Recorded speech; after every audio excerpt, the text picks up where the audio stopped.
This franchise has 60 years, is 60 years old, and now you are part of a legacy of great directors. How do you feel about that? How did you approach this franchise and this legacy? Yeah, I was told yesterday that I'm the eighth director on the Planet of the Apes movies of this franchise, So that's pretty cool. Yeah, I have a lot of love and respect for these movies, all the way from the 68 version, which I kind of grew up watching, and of course the last trilogy with the Caesar trilogy and what Rupert and Matt Reeves kind of created. And so, yeah, there was a lot of nerves, I guess, following up. There's big shoes to fill. But we tried our hardest to do our own thing, to be a new chapter in this long legacy of movies, but still kind of honor what came before and essentially pay respects to sort of what's coming, which is the '68 version in our on the horizon of our storyline.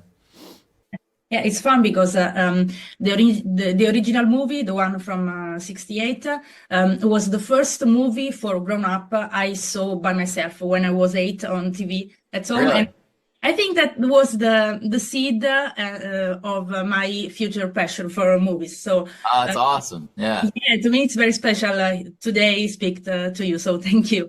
Yeah, so you got to see some of the little homages that we did. So you see Yeah. these little things that we feel like we're part of that universe still. Yeah, I saw that. And now, before Apes, you worked on Mouse Guard, but the project was cancelled.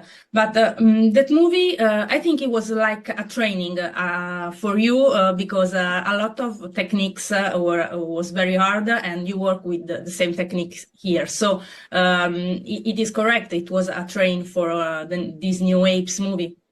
Yeah, I would think so. I think all movies that you do are to some level training, and you gain sort of knowledge along the way. But that was Mouse Guard is where I met Matt Reeves, and because he was a producer on it, and that's where I met Andy Serkis because I cast him as one of the characters of the apes. So we got to know each other that way, and I remember Matt kind of just it was a mocap movie essentially, the Mouse Guard thing. So it was a bit more like Avatar than it was Planet of the Apes because there wasn't a lot of live action to it, but I remember talking a lot to Matt about what his experiences making apes, and then when ultimately that sadly that project went down, and the studio asked, okay, well, what would you do with the next Planet of the Apes?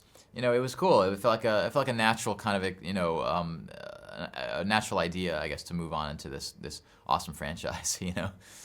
Yeah, and 2 days ago I interviewed the Weta guys for Awesome.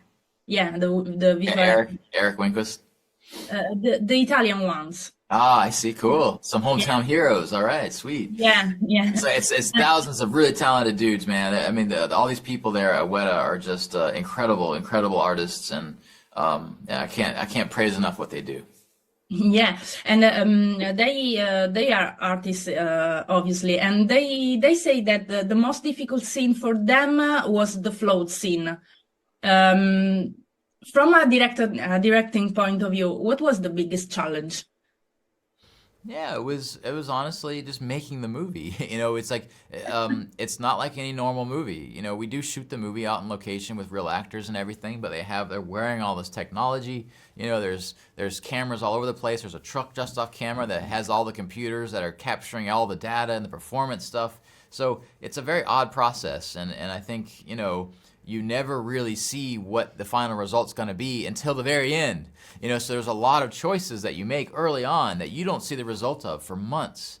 And you just hope and pray that you made the right choice. You know what I mean? And I have to admit, sometimes you realize, oh no, it didn't work. We have to go back to the drawing board. And of course, what happens then, it means you're taking away time for other shots that need it. So it was a real kind of like on the edge of your seat, intense, focused kind of like effort to put this movie together.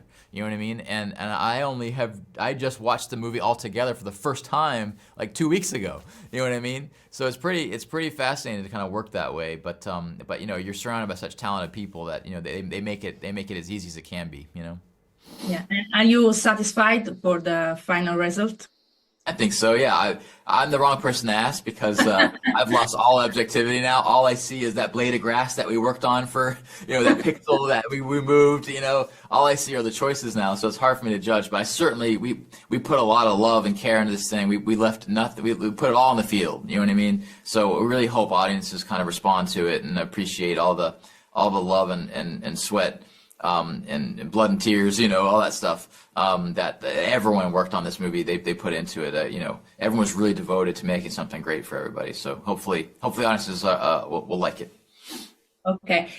For me, it's great entertaining. So thank you. Awesome. Thanks very much.